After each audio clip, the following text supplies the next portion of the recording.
In those sets, I feel like I'm there and I'm in that time. You know, you're just transported to that world. Basically, if you think about it, we're time traveling. As far as Chris and his department, we leave them completely alone. And then we walk into these incredible sets. With the Duffers, we started on a very similar page, and they trust me to know kind of my end of things in terms of how do we execute making this physical. You know, we want the show to always feel grounded to an extent. That's the tone of the movies that we grew up that we loved, that there was a realness and a grittiness to them, but also, you know, they find a pirate ship. We discussed all of the classics that are very obvious, you know, your Goonies and your Spielberg films. It's so good at doing what I loved watching as a kid, movies about kids on bikes on an adventure. And then it got really exciting for me when we started talking about Clute, Silkwood, these other darker, a little grittier American movies. It's dark, it's stormy, you know, it's creepy. Which is the double-edged quality that we want all things to be on Stranger Things, cool and creepy. They basically create these great stories on the page, and they're kind of like, how do you think this character's home should look? How should this laboratory look? What makes sense for Hawkins, Indiana, 1983? Season 2 was always going to start at an arcade, and that arcade was going to be filled with the Duffer Brothers' favorite video games. There were actual functioning video games everywhere, and that you could go and you could play them. Season 1, we're a little more Stand By Me and E.T. Season 2, we head a little bit more into the James Cameron world. From the very beginning of season 2, we were discussing the shadow monster and all of these sort of big supernatural elements. It definitely got bigger as a little more spectacle. The danger got a little bit broader and scarier.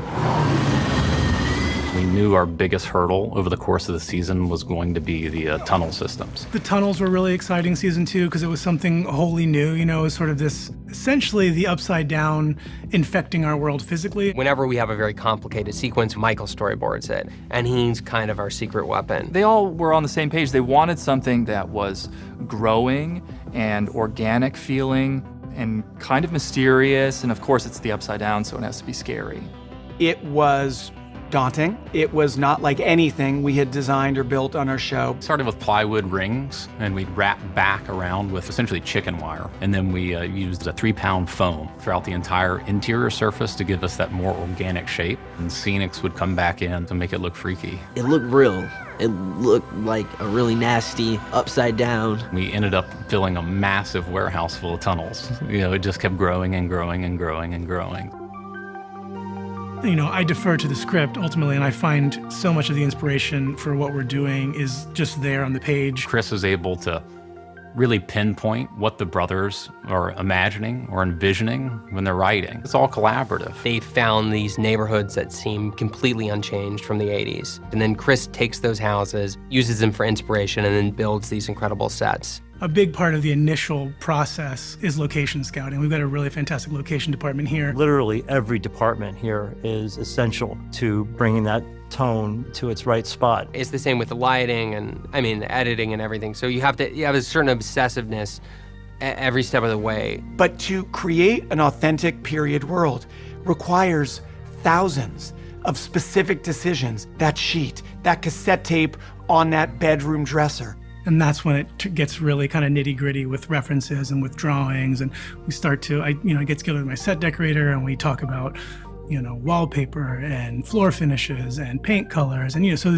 it's a really elaborate process from start to finish, and it just involves so many people. Jess has been with me really in the trenches. I mean, she'll spend her weekends at estate sales to make sure that we have the life layers that we need for our sets. So you're looking for like old newspapers and packaging and paper cups and cans and things that are old. I keep a Sears catalog on my desk for whatever year we're shooting in, and I've referenced it. It's like a Bible. But the beauty is that you can point the camera anywhere, and it's these sets and these houses are filled with just the most incredible, specific little objects, anything, and it's all based on character. The goal is that when the actors come in and they walk into the environment, they feel completely transported. And when you get on set, you feel like you're in the 80s, like, especially in the basement. The first time the boys were together, acting together, and they spent, you know, the better part of a shooting day in the basement. A few hours later, I walked on set, and one of them, I think it might have been Caleb, was like, oh, wow, I totally forgot